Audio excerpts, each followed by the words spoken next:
Hello दोस्तों, महत्वपूर्ण 100 प्रश्नों का सीरीज लेकर के आए हैं जो बीपीएससी 2026 टीआरई4 के लिए बहुत ही उपयोगी होने वाली है। तो चलिए दोस्तों, आज का ये सीरीज हम प्रारंभ करते हैं और चलते हैं आज का पहला प्रश्न पर। आज का पहला प्रश्न है, बिहार प्रांतीय किसान सभा का गठन किसने किया था? दोस्तों याद रखिएगा, स्वामी सहजानंद सरस्वती ने वर्ष 1929 में किया था। अगला प्रश्न है,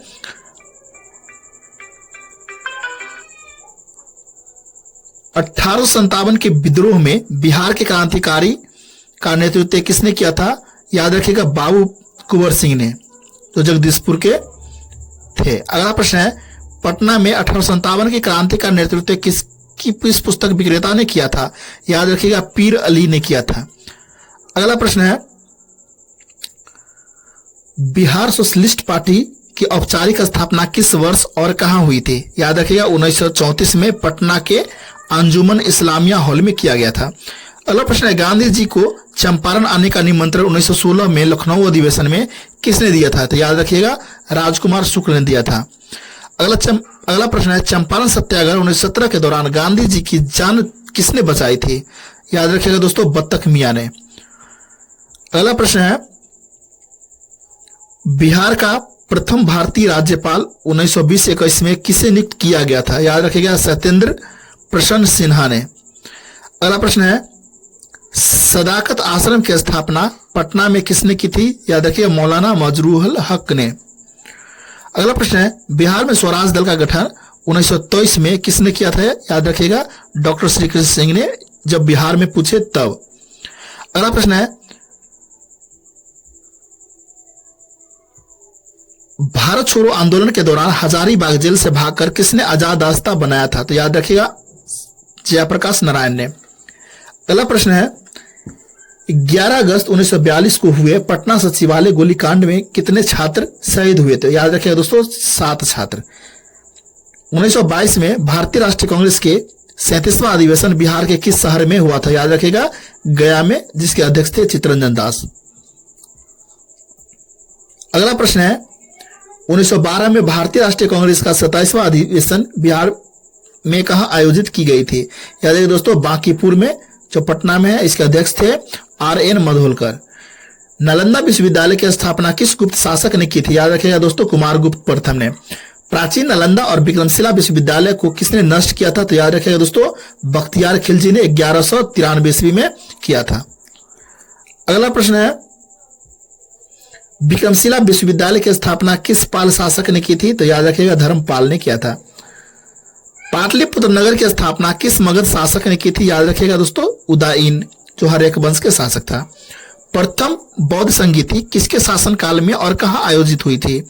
याद रखिए, अजातशत्रु के शासनकाल में राजगिरी में, जो सप्तकर्णी गुफा में हुआ था। अगला प्रश्न है, द्वितीय बौद्ध संगीति किसके शासनकाल में और कहां हुई थी? दोस्तों याद रखिएगा, कराशोक के शासनकाल में, वैशाली में। अगला प्रश्न है, तृतीय बौद्ध संगीति का आयोजन किसके काल में और कहां हुआ था? तो याद रखिए दोस्तों, सम्राट अशोक के काल में और पाटलिपुत्र में हुआ था।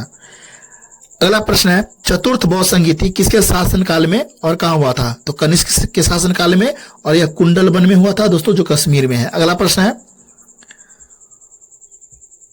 भगवान बुद्ध के ज्ञान की प्राप्ति किस वृक्ष के नीचे ही हुआ था? दोस्तों याद रखिएगा, बोधि वृक्ष, जो एक पीपल का पेड़ था, और यह निरंजना नदी के तट पर स्थित था। भगवान महावीर का जन्म कहां और निर्वाण कहां प्राप्त हुआ है? दोस्तों जन्म अगर पूछे तो कुंडलग्राम में, कुंडपुर लिखा है, जो वैशाली में है, और निर्वाण तो पावापुरी में हुआ था, जो कश्मीर में है।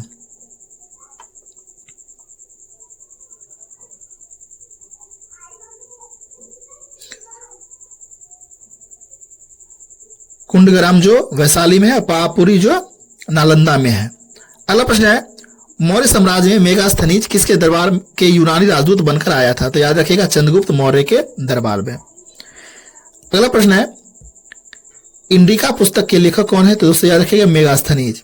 शेरशाह सूरी का प्रसिद्ध मकबरा बिहार के किस शहर में स्थित है? दोस्तों याद रखिएगा, सासाराम में, जो रोहतास जिले में है। बिहार के किस शासक ने grand trunk road, GT road का पुनर्निर्माण करवाया था? तो दोस्तों याद रखिएगा, शेरशाह सूरी ने। बिहार का पहला हिंदी समाचार पत्र कौन था? दोस्तों याद रखिएगा, बिहार बंधु, जो 1872 में प्रकाशित हुआ था। अगला प्रश्न है मदरलैंड।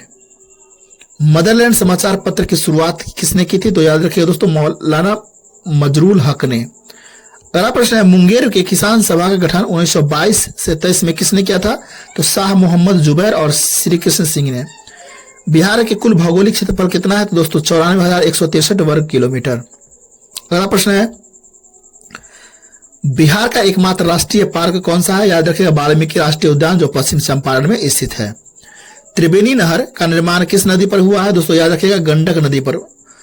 अगला प्रश्न है बिहार का पहला रामसर स्थल किसे घोषित किया गया है?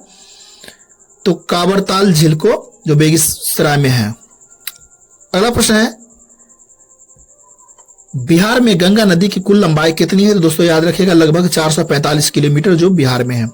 बिहार का मैदान, बिहार का कौन सा जिला पाइराइट उत्पादन के लिए भारत में एकमात्र जिला है? रोहतास। दोस्तों याद रखिएगा, रोहतास। बिहार का सर्वाधिक वर्षा वाला जिला कौन सा है? दोस्तों याद रखिएगा, किशनगंज। बिहार का सबसे न्यूनतम वर्षा वाला जिला कौन है? तो औरंगाबाद है। सबसे अधिक किशनगंज, सबसे न्यूनतम औरंगाबाद। अगला प्रश्न है बिहार का सर्वाधिक एवं सबसे कम तापमान वाला जिला कौन सा है? दोस्तों याद रखिएगा, गया। भीम बांध वन्यजीव अभयारण्य बिहार के किस जिले में स्थित है? याद रखिए दोस्तों, मुंगेर में। गौतम बुद्ध वन्यजीव अभयारण्य कहां स्थित है? तो गया जिला में स्थित है। जनगणना 2011 के अनुसार बिहार का लिंगानुपात कितना है? दोस्तों याद रखिएगा, 918 महिला प्रति 1000 पुरुष है, प्रति 1000 पुरुष। अगला प्रश्न है 2011 की जनगणना के अनुसार बिहार में सर्वाधिक लिंगानुपात वाला जिला कौन सा है? दोस्तों याद रखिएगा, गोपालगंज, जहां पर 1021 है।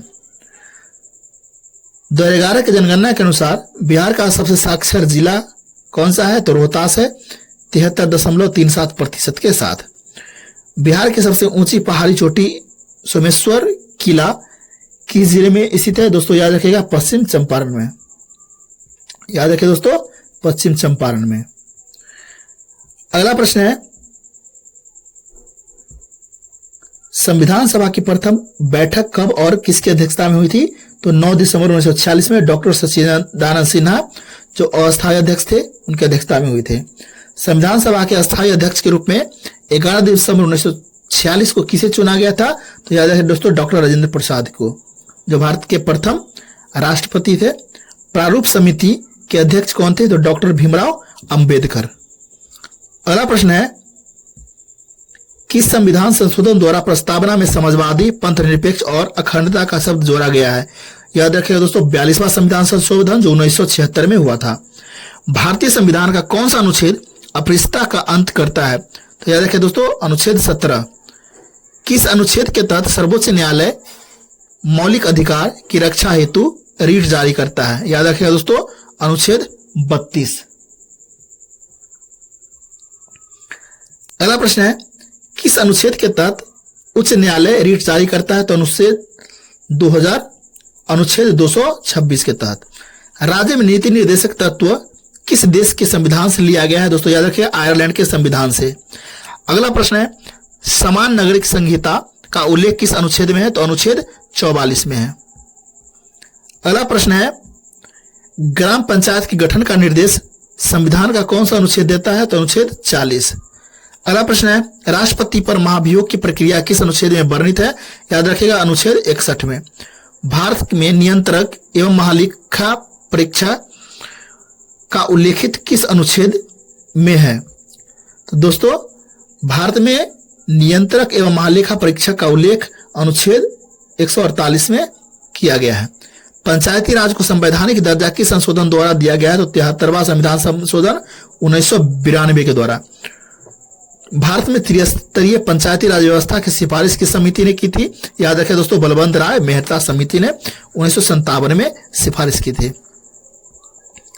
अगला प्रश्न है मतदान की आयु 21 वर्ष से घटाकर 18 वर्ष किस संविधान संशोधन द्वारा किया गया था? तो 61वां संविधान संशोधन, जो 1989 में हुआ था। अगला प्रश्न है हड़प्पा सभ्यता की खोज 1921 में किसने किया था? तो दयाराम साहनी ने। अगला प्रश्न है सत्यमेव जयते शब्द किस उपनिषद से लिया गया है? याद रखिएगा दोस्तों, मुंडक उपनिषद में से। अष्टाध्यायी के रचनाकार कौन है? तो याद रखिए दोस्तों, पाणिनि। जैन धर्म के 24वें तीर्थकर और अंतिम तीर्थकर कौन थे? महावीर स्वामी, भगवान महावीर स्वामी। प्रसिद्ध गायत्री मंत्र किस वेद से उल्लेखित है? ऋग्वेद से। याद रखिएगा, ऋग्वेद से, जो तीसरे मंडल में उल्लेखित है। अगला प्रश्न है, किताब उल हिंद पुस्तक के लेखक कौन थे? तो अलबरूनी। याद रखिएगा, अलबरूनी। दिल्ली सल्तनत में बाजार नियंत्रण नीति किस सुल्तान ने लागू किया था? तो अलाउद्दीन खिलजी ने लागू किया था। आगरा शहर की स्थापना 1504 में किसने की थी? तो सिकंदर लोदी ने किया था। अगला प्रश्न है, दीन ए इलाही धर्म की शुरुआत किस मुगल शासक ने किया था? याद रखिए दोस्तों, अकबर ने। दीन ए इलाही अकबर ने शुरू किया था 1582 ईस्वी में। प्लासी का युद्ध कब और किसके बीच हुआ था? तो 23 जून 1757 ईस्वी को रॉबर्ट क्लाइव और सिराजुद्दौला के बीच में हुआ था। बक्सर का युद्ध किस वर्ष लड़ा गया था? तो 22 अक्टूबर 1764 को लड़ा गया था। अगला प्रश्न है, भारत में अस्थायी बंदोबस्त 1793 में किसने लागू किया था? तो लॉर्ड कॉर्नवालिस ने। अगला प्रश्न की ओर चलते हैं। अगला प्रश्न है, सती प्रथा का उन्मूलन 1829 में किस गवर्नर जनरल ने किया था? तो लॉर्ड विलियम बेंटिक ने राजा राम मोहन राय के सहयोग से। याद रखिए दोस्तों, किसके सहयोग से? तो राजा राम मोहन राय के सहयोग से। सत्यशोधक समाज की स्थापना 1873 में किसने की थी? तो ज्योतिराव फूले ने। वेदों की ओर लौटो का नारा किसने दिया था? तो स्वामी दयानंद सरस्वती ने दिया था। स्वामी दयानंद सरस्वती आर्य समाज के संस्थापक भी थे। अगला प्रश्न है, प्रकाश वर्ष किसकी इकाई है? तो याद रखिए दोस्तों, दूरी के। मानव शरीर की सबसे बड़ी ग्रंथि कौन सी है? तो यकृत। मानव शरीर में मास्टर ग्रंथि किसे कहा जाता है? तो पीयूष ग्रंथि को कहा जाता है। रक्त का थक्का जमाने के लिए कौन सा विटामिन सहायक होता है? दोस्तों याद रखिएगा, विटामिन के। अगला प्रश्न है, रक्त का पीएच मान कितना होता है? तो दोस्तों याद रखिएगा, लगभग 7.4 और यह क्षारीय होता है। अगला प्रश्न है, पौधों में जल का परिवहन किस उत्तक द्वारा होता है? तो दोस्तों याद रखिएगा, जाइलम के द्वारा। अगला प्रश्न है, पौधा में भोजन परिवहन किस उत्तक द्वारा होता है? तो दोस्तों याद रखिएगा, फ्लोएम के द्वारा। अगला प्रश्न, शुष्क बर्फ ड्राई आइस किसे कहा जाता है? याद रखिए दोस्तों, ठोस कार्बन डाइऑक्साइड को शुष्क बर्फ कहा जाता है। अगला प्रश्न है, भारी जल का रासायनिक नाम और सूत्र क्या है? तो नाम है ड्यूटेरियम ऑक्साइड, सूत्र है D2O। अगला प्रश्न है, भोपाल गैस त्रासदी जो 1984 में किस विषैली गैस के रिसाव के कारण हुआ था? दोस्तों याद रखिएगा, मिथाइल आइसोसाइनाइड के कारण हुआ था। बिजली के बल्ब का फिलामेंट किस धातु का बना होता है? दोस्तों याद रखिएगा, टंगस्टन का। अगला प्रश्न है, ध्वनि की गति किस माध्यम से सर्वाधिक होती है? याद रखिएगा, ठोस में, और अधिकतर ठोस में आयरन में होता है। अगला प्रश्न है, निकट दृष्टि दोष के निवारण के लिए किस लेंस का उपयोग किया जाता है? याद रखिएगा, अवतल लेंस का। दूरदृष्टि दोष के निवारण के लिए किस लेंस का प्रयोग किया जाता है? तो उत्तल लेंस का।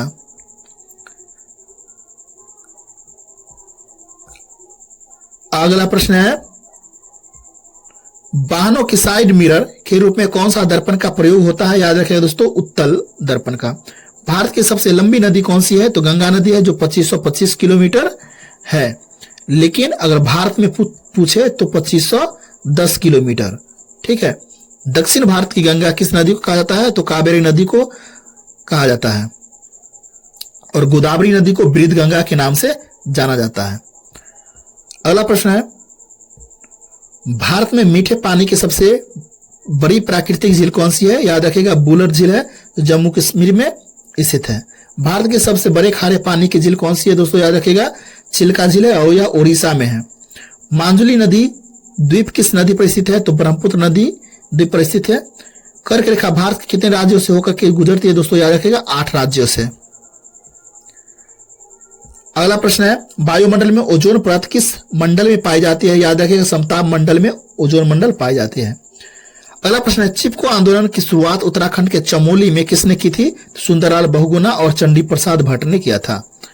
अगला प्रश्न है, विश्व पर्यावरण दिवस प्रतिवर्ष किस तिथि को मनाया जाता है? याद रखिएगा, 5 जून को मनाया जाता है। अगला और अंतिम प्रश्न है, प्रोजेक्ट टाइगर भारत में किस वर्ष शुरुआत हुआ था? तो वर्ष 1973 में शुरुआत हुआ था।